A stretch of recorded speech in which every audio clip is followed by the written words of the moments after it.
안녕하세요. 사람들은 왜 결혼을 할까요? 사람들은 왜 결혼하지 않을까요? 결혼한 지 3개월 차 된 부부, 우리는 왜 결혼을 했을까요? 결혼에 대한 이야기를 좀 해볼까요? 네. 일단 결혼에 대한 필요성을 먼저 얘기를 해보도록 합시다. 결혼을 왜 해야 될까요? 결혼을 뭐 꼭 해야 되는 세상도 아니고 어떻게 보면 이게 선택인데 우리는 결혼을 함과 결혼하지 않음 중에서 결혼함을 선택한 거잖아. 우리는 왜 결혼을 했나? 왜 했어? 저는 이 사람 없이는 못 살 것 같아서 결혼을 했습니다.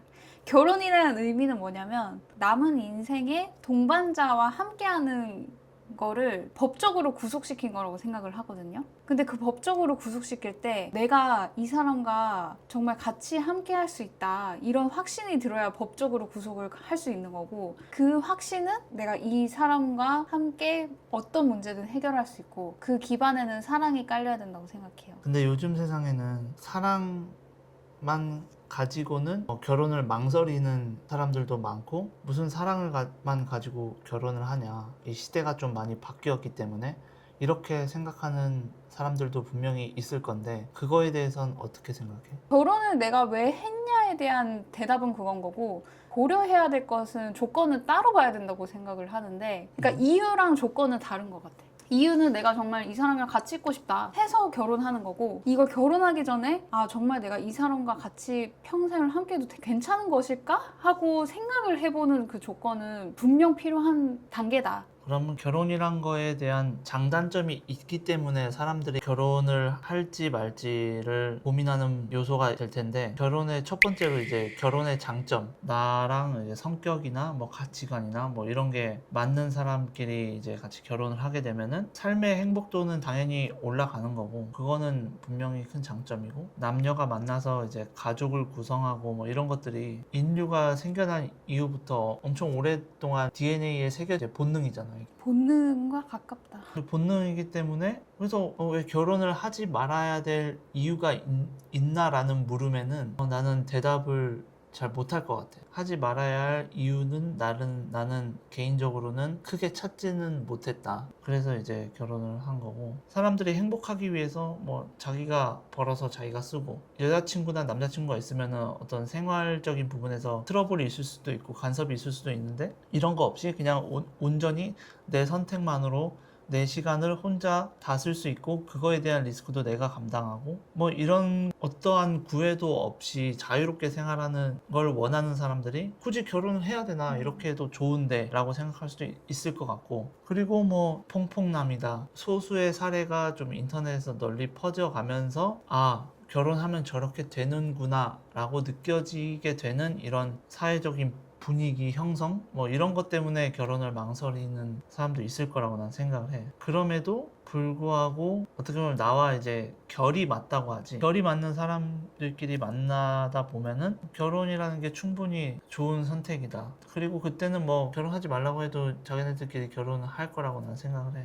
우리가 장점에 대한 얘기를 했는데, 그럼 단점은 무엇인가? 단점은 내 생각엔 완전 장점의 반대. 장점은 같이 있으면 좋다. 단점은 같이 있기 때문에 나쁘다. 내가 이 사람이랑 같이 있음으로써 내가 혼자 있었을 때 느낄 수 있는 행복보다 같이 있을 때 행복이 더 줄어든다. 이런 경우에 이제 단점이라고 볼 수 있을 것 같은데, 그런 경우는 예를 들어서 내가 온전히 나만의 시간을 가지고 싶은데 뭔가 구애를 받는 일이 생긴다. 상대방이 있음으로써 내가 혼자 있을 때부터 간섭이나 뭔가 깎여지는 부분이 있다. 이런 경우의 단점이라고 볼 수 있을 것 같고, 그래서 두 사람이 만났을 때 시너지가 나면은 결혼을 하는 것이고, 마이너스가 된다. 이런 경우에는 하면 안 되는 거지. 근데 두 사람이 만났을 때 시너지가 나고 마이너스가 난다는 걸 그 전에 파악을 하는 거잖아. 그럼 어떻게 파악해? 고려해야 되는 기준. 그러면 결혼할 때 고려했던 건 뭐야? 일단 성실성. 음. 일단 성실성을 받고, 그 성실성의 기준은 내가 일을 함으로써 성실한 면이 사실 돈으로 축적된다고 나는 생각을 했거든. 근데 되게 열심히 잘 모은 사람 같았고, 되게 배울 만한 점이 있었고, 되게 멋있다. 나도 이런 점을 배우고 싶다 해서 나는 배우려는 의지가 있고, 이 사람은 성실한 부분이 있고 하니까 둘이 만나면 시너지가 분명히 생길 수밖에 없다. 이렇게 판단을 했었기 때문에 성실성을 먼저 고려를 했었어. 성격은 좋은 것 같진 않아. 남자는 성격이 좋을 필요는 없어. 그 무슨 말이죠? 좋을 필요는 없어. 뭐 친절하고 나이스하고 꼭 그렇지 않아도 된다. 그렇지 않은 게 나한테는 더 좋았던 것 같아. 모두에게 친절하지 않아서. 나한테도 안 친절한데 다른 사람한테 더 안 친절해. 그래서 너무 좋고. 근데 시비 털고 다니진 않잖아. 시비 걸고 다니진 않잖아. 나한테? 내가.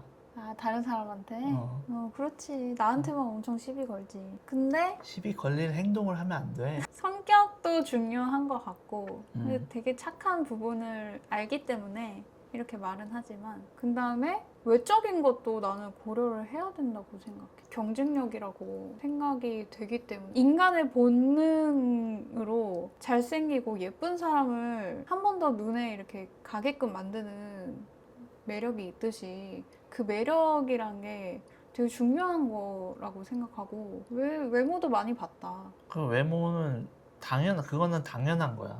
아, 당연하다. 당연하지. 연예인들 맨날 그 얼굴 안 봐요 이러는데 이나영, 원빈이랑 연예인들 다 그렇잖아. 그거 다 이게 구라다. 외모를 안 본다? 그거는 그냥 그 한 귀로 듣고 한 귀로 흘리면 되는 거라고 나는 생각해. 아무튼 난 그렇게 고려했어. 나도 성격이지. 성격인데 성격이 뭐 요즘 뭐 착한 사람, 뭐 내 말 잘 듣는 사람, 어른들한테 잘하는 사람 뭐 이런 게 아니라 감정 기복이 적은 사람. 찔리죠? 네. 감정 기복이 그래도 적은 편이야. 아, 그래? 좀 나보다 항상 하이 텐션이긴 하지. 그러니까 이거잖아. 감정 기복이 스테이블해. 근데 스테이블한데 좋은 쪽으로 스테이블해. 좋은 말이다. 그래서 난 감정 기복이 좀 적은 사람. 나는 이제 사소한 다툼이나 뭐 사소한 거에서도 이제 멘탈이 엄청 흔들려가지고 감정이 오락가락하는 사람들이 있잖아. 그럼 내가 감당이 안 될 수도 있고 어떻게 대응이 안 될 수도 있고 이런 건데 나는 그래서 감정 기복이 좀 적은 사람을 이제 좋아하고 두 번째는 나도 아까 성실성 얘기했지만 어느 정도의 성실성에 포함되는 거라고도 볼 수 있는데 경제관념이 어느 정도 맞는 사람. 이거는 뭐 대부분의 남자라면은 보통의 남자라면은 좀 고려하지 않을까 싶고 그리고 세 번째는 이것도 좀 이제 요즘 들어서 새로운 트렌드로 좀 약간 고려해야 되는 사항이 아닐까라고 난 개인적으로 생각하는데 내 생각에 어느 정도 과거가 예측이 되는 사람. 이게 되게 중요한 것 같아, 진짜. 이게 왜냐면은 사람이 어쨌든 요즘에 30 넘어서 30 초, 중반 이때 결혼하잖아. 그러면은 생판 모르던 사람이 한 30년 30살에 만나가지고 한 2, 3년 연애하고 결혼했다 쳐. 그러면 30년 동안 생판 모르는 사람 둘이 이제 만난 거야. 과거에 어떻게 됐는지 몰라. 그래서 이 사람이 과거에 어떤 일이 있어서 어떤 인격이 형성이 됐고 이런 거를 파악을 해야 된단 말이지. 그러면 이거를 나는 예측을 해야 돼. 과거가 그래서- 곧 역사니까. 그 사람의 역사니까. 그래서 내가 생각했을 때 이 사람 과거에 이랬을 것 같다. 아, 이랬었구나. 라고 어느 정도 예상이 되는 것. 예를 들어서 연고대를 나왔어. 서연고 뭐 이런 데 나왔어. 그러면은 중고등학교 때 과거가 유추가 되잖아. 아, 이 사람 공부 열심히 했구나. 뭐 이런 게 예상이 되고 그 이후에 만약에 이 사람이 회사를 다녀. 이게 좋은 대기업을 다녀. 그러면은 이 사람 대학교에서도 가서도 취업 준비도 열심히 하고 물론 머리가 비상해서 운이 좋아서 이렇게 취업도 잘 되고 이런 사람들도 분명히 있겠지만 그래도 다른 사람들보다 많은 노력을 했기 때문에 거의 간 거잖아. 그러니까 그러면은 이 사람 대학교 생활도 열심히 하고 뭔가 좋은 회사에 들어가기 위해서 열심히 공부하고 뭘 준비를 했구나. 어느 정도 이제 과거가 예상이 되잖아. 그리고 만약에 30살까지 됐어. 근데 취업해가지고 일을 하고 있는데 한 재산이 한 30에 예를 들어서 한 5천만 원 정도 있다. 이러면 이 사람 대학교 졸업해서 1년에 한 1,000만 원씩 모아가지고 5천만 원 모았구나. 이렇게 어느 정도 예측이 가능하잖아. 그러면서 플러스로 경제관념까지 체크가 가능할 수도 있는 거고. 그래서 이런 부분으로 봤을 때 내가 어느 정도 과거가 예측이 되는 사람. 이러면은 앞으로 미래에도 이 사람이 이렇게 해왔기 때문에 미래에도 어느 정도 기본적인 이제 유추가 되는 거지, 어. 미래가. 기본적인 건 어느 정도 이제 깔고 가줄 거라는 믿음이 생긴단 말이지. 그래서 나는 요게 고려했던 사항인 것 같고, 그리고 나는 한 가지는 이제 누군가에겐 되게 중요한 부분일 수 있고 누군가에겐 안 중요한 부분일 수도 있는데, 나는 내가 종교가 없기 때문에 또 무교인 사람. 종교는 진짜 맞는 사람끼리 해야 되는 게 자기가 믿는 것은 될 수 있으면 남도 믿었으면 좋겠다 이런 심리가 무조건 있을 수밖에 없기 때문에 종교는 최대한 맞는 사람끼리 하는 게 좋을 것 같아. 그럼 반대로 이제 결혼할 때 이제 피하려고 했던 거, 나 같은 경우는 제사 지내는 음, 집은 피하려고 했고, 음, 왜냐면 제사를 지낸다는 것 자체가 되게 가부장적인 그런 풍습인데 그거를 이 시대까지도 끌고 온다는 게 나로선 잘 이해가 안 되고, 어쨌든 살아계실 때 잘 해야 된다 약간 이런 생각이기 때문에 그 다음에 피하려고 했던 거는, 결혼도 그렇고 연애할 때도 그랬는데 부모님이 굉장히 싫어한다? 이러면 피했던 것 같아. 너무 싫어한다? 이러면 분명히 뭔가 하자가 있던 거더라고.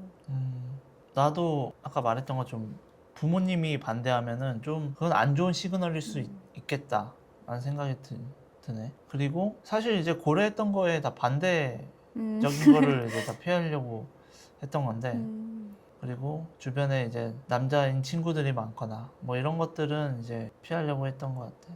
그 사람들은 고려하는 거는 이제 개개인마다 좀 약간 차이가 좀 있을 수 있으니까. 그리고 나는 결혼할 때 꼭 이거는 제발 했으면 좋겠는 게, 아니다 싶으면 바로 끊어낼 줄 아는 거. 내가 이 사람이랑 예를 들어서 결혼식장을 잡았어. 근데 나중에 알고 보니까 이 사람이 빚이 막 3억이 있었어. 근데 결혼하자고 얘기하기 전까지도 그걸 얘기를 안 한 상태는 나에게 모든 걸 오픈하지 않았다는 거고, 사기 결혼일 수도 있는 부분이기 때문에 투명하게 공개하지 않았다는 것 자체가 신뢰도를 되게 떨어뜨리는 행위고, 그래서 이런 게 딱 생겼을 때 결혼식장 그 비용 아까워서 사람들한테 나 결혼한다고 다 얘기하고 다녔는데 뭔가 파혼하기 되게 두렵다 해도 정말 딱 멈추고 오로지 나를 위해서 이거는 끊어낼 줄 아는 그런 게 정말 필요하다고 생각해. 위약금 그 몇백만 원 그 돈 얼마나 한다고. 자기 앞으로 살 날에 비하면은 아무것도 아닌데. 아무것도 아니지. 그러면은 왜 결혼을 해야 하는지랑 우리는 왜 했는지 얘기해봤고, 우리가 결혼할 때 고려했던 거랑 피하려고 했던 거에 대해서 얘기를 해봤는데 많은 도움이 됐으면 좋겠습니다. 감사합니다. 끝.